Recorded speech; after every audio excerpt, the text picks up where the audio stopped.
Malaquias capítulo 2, versículo 10.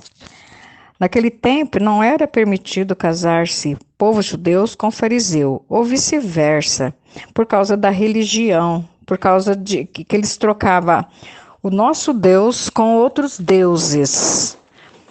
O Deus dos judeus era um e o Deus dos fariseus era outro tipo de Deus. Eles criavam o Deus deles.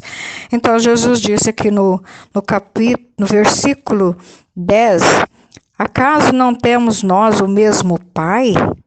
Não foi o mesmo Deus que nos criou? Por que então nos enganamos uns aos outros, maculando assim a aliança de nossos pais? Judá cometeu traição, coisa horrível aconteceu em Israel e em Jerusalém, pois Judá manchou o santuário que o Senhor amava, tomando como mulher uma seguidora de outros deuses. Por isso que Deus não permitia casamento de fariseus com judeus ou vice-versa. Na Assembleia de Jacó, o Senhor afaste a testemunha e o defensor do indivíduo que fez isto, também em nome dele apresente oferendas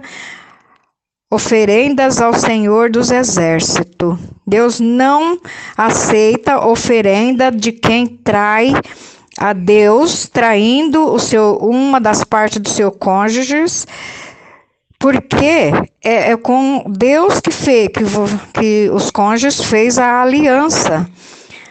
Eles prometeu a Deus que ia viver com essa pessoa eternamente, até que a morte os separasse. Então é a Deus que ofende, é o coração de Deus. E Deus não aceita a oferenda de quem não está com Deus, de quem não está honrando esse casamento, essa aliança que fizeram lá em frente ao altar, com a pessoa e com Deus. Há uma outra coisa que fazeis, vos cobres de lágrima, de choro e gemido, o altar do Senhor, porque eu não mais interesso pelas oferendas, nem aceito os presentes de vossas mãos. Olha que Deus está falando. Enquanto você não voltar para o seu cônjuge, enquanto você não voltar para sua mulher, ou você não voltar para o seu marido, não me traga presente, nem não vou aceitar oferenda, nem presente, não coloca em cima do altar coisa alguma.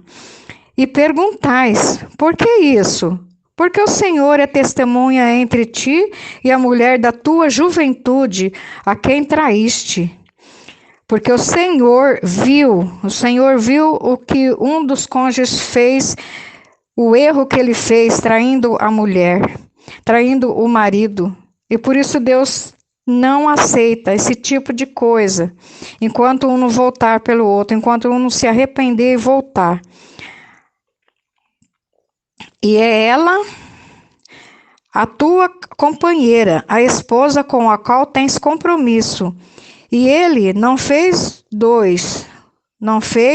dos dois uma unidade de carne e espírito?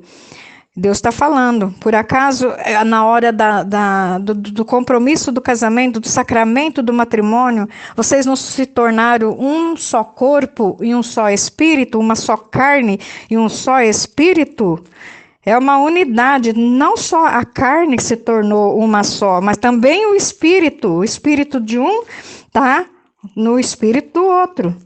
Então não é só a carne que se uniu, também o espírito. E para que esta unidade, para conseguir uma descendência que seja de Deus, vigiai vossos impulsos para não serdes infiéis à esposa da vossa juventude. Deus não fez aquele casamento só por prazer. É para, aqui ele fala, ó, para formar uma descendência, para ter filhos e filhas e para tornar uma descendência. Foi para que a pessoa tivesse uma descendência e para que essa descendência seria voltada para Deus, seria de Deus. Então aqui está falando, vigiai vossos impulsos para não ser desinfiéis. Vigiai sobre a sua conduta, vigiai sobre seus desejos errados, vigiai, orai, pede a Deus para não trair a esposa da sua juventude, aquela que Deus apresentou a você, aquela que Deus instituiu esse matrimônio, que Deus te deu nessa hora, nesse momento, que Deus permitiu estar junto. Pois quem odeia e repudia, diz o Senhor Deus de Israel, cobre de crime o próprio manto, diz o Senhor dos Exércitos. Vigiai vossos impulsos para não serdes infiéis. Diz o Senhor Deus de Israel, cobre de crime o próprio manto, cobre de crime, pessoas que repudiam sua mulher ou seu marido, cobre de crime a sua própria vestimenta, o seu próprio vestido, o seu próprio manto, a sua própria roupa que você veste, até a própria roupa está coberta de crime. Então, aqui ele está falando, vigiai sobre vossos impulsos, não serdes infiéis. Amém?